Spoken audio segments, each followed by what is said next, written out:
député Cheikh Bara Ndiaye de Pastef moo ko yëkkati dem bay tuddee ki nga xamante ne si moo nekk le président bébé de l'année en plus tamit mu wax ni le président Diomaye moom Sénégal fi la dëkk ay njabootam ñoo ngi fi dëkk Sénégal yëkkati ay kàddu mel ni kuy menacé le président et sa famille di xam leen daal bu fekkente ni si trahison dafa war am wala yeneen ak yeneen digganteem ak Sonko justement ñoom ba ñu ba fekk ko biir pare ni ñu fexee ba déloger Macky Sall jële ko fi noonu la ñuy def ki nga xamante ni si moo nekk le président mais sur ce gis nañ la coalition Diomaye président ak nombre mouvement yu bëree ba ñoom ñëpp taxaw di exiger li nga xamante ni si moom lay doon nekk ay sanctions ñeel Cheikh Bara alors doyen est-ce que tamit jàpp nga l'immunité parlementaire dafa war a nekk benn permis d'insulte boo nga xamante ni si ñenn ci député dañ koy utiliser pour di ci def lu leen neex.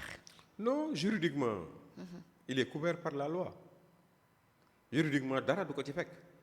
loolu moom ku xam yoon xam fonction wu député. nga xam ni flagrant délit rek lañ la mën a jàppee. n'est-ce pas wala ñu lever sa immunité parlementaire. te yow leer na la ni Bara Ndiaye les 130 députés de Pastef. du ñu dindi muri kër laayam.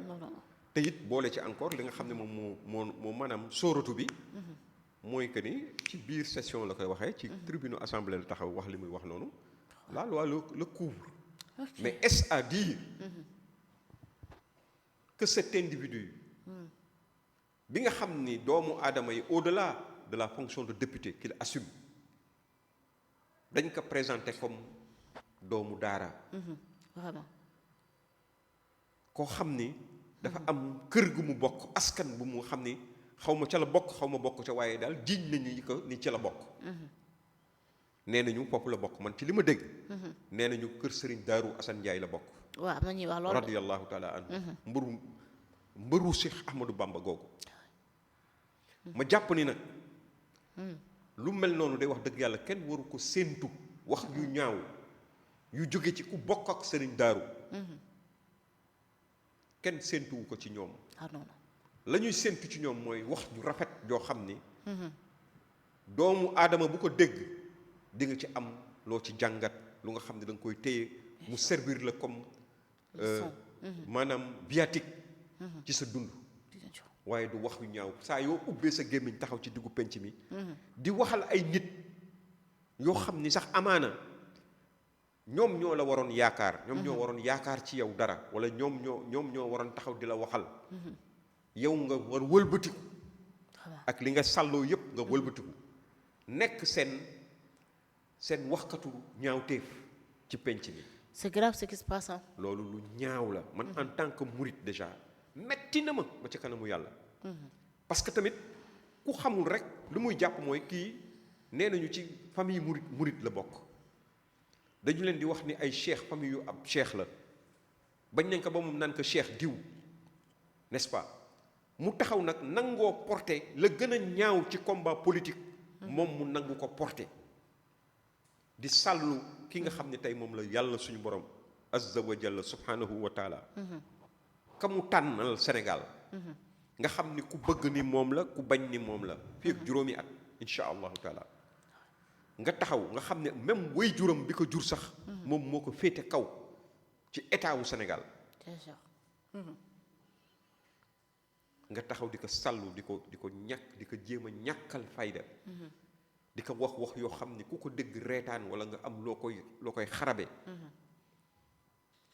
mais nag négam député à l'Assemblée négam Samba Sula Bali soo xam ni jàngul liggéeyul taxawaalu rek mooy liggéeyam ak al toppe topp ci ay nit ay politique di leen dunguru ñoom ñoo mën a taxaw di saaga président de la République te dara fekku leen ci te dara du leen ci fekk gis nga ni mu demee ndegam ñooñu ñoo mën a def loolu dans l'impunité totale des gens insignifiants yu tekkiwul dara waxantuma la nag un député à l'Assemblée nationale coow li gars yi dañuy wax rek mais il y a d'autres personnes yoo xam ne tey les gens s'attendaient à ce que xam nga man des fois damay dem mu yàgg yàlla na ma yàlla baal te jéggal ma aji damay toog mu yàgg keroog dama réfléchir ba mu yàgg parce que daf ma metti sincèrement daf ma metti li nga xam ne moom la ñuy teg ci kaw je suis ku ne xam na ni man Pastef ak lépp lu jege Pastef xam naa ni c'est des manipulateurs ànduma ak ñoom politiquement te du ma mës a ànd ak ñoom. tout à fait on est d'accord. mais xam nga am na lu nga xam ni. bu fekkee ni dañ koy jël di ko teg ci deru président de la république bu fekkee ni républicain nga il faut que mu metti la. bien sûr. gis nga dem naa ba mu yàgg ma ni man daal est-ce que man du ma dictateur yàlla ma yàlla baal. déedéet waay. non sincèrement man. je me vois mal. ma nekk président de la république du Sénégal. ah xëy na boog mbóot mi baatin bi moo nekkul ci man moo tax. ma am réaction boobu. ok mais des fois. da ngay dem ba da ngay am tendance man dama ni man kii bu ma ko defoon. maa koy fajal sama bopp. ok parce que am nga ay moyens ku nekk président de la république moyen pour nga fajal sa bopp am na. bien sûr y a les moyens pour mettre fin à cette situation. mais ce n'est pas à encourager. ah oui vraiment. des fois da ngay dem ba yow sa bopp. ak loo bëgg démocratie tu te poses la question de savoir mais ces gens là. taxaw ku day ni le président de la république. ah ñuy am yu ko xam dañ koy yëkkati ñii di ko caricaturer. di wax ci moom lu ñaaw. ah mu mën ko faj ba pare toog. dara dalu leen. nga xam ni fonction bi dafa am baatin. ku ci nekk. doo mën a nekk di jël justice di ko teg de côté. am na nag ñoo xam ni dégg naa leen ñuy wax naan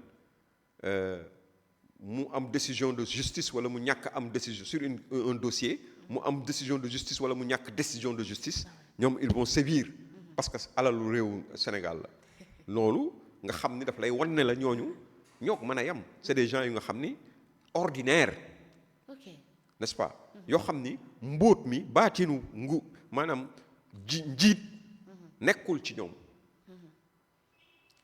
parce que ñoom tey li nga xam ni moom la seeni ñooñ di def président de la république ñoom tey bu ñu nekkoon président de la république amaana lu mel noonu du am waxuma la du am mais ñooñu kenn waxatul seen wax ok n'est-ce pas donc cette impunité là mais dafa war a dakk dafa war a arrêter indiscipline notoire tey normalement su fekkee ni premier ministre li muy wax mi ngi ci moom ci boppam comme waa ji nitam la qu'est-ce qui l'empêche de lui dire écoutez yow sama majorité nga bokk député Pastef nga ce que tu es en train de dire au président de la République il faut arrêter mais au contraire les gens le félicitent et moom c'est un néophyte dafa juux ci affaire politique mais xamu ci dara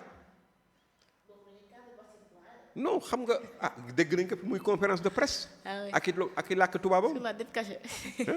non véritablement ce pays là est un pays bu nga xam ni muy doxe nii yéem na bépp doomu Sénégal boo xam ni xam na réew mi bu baax a baax a baax.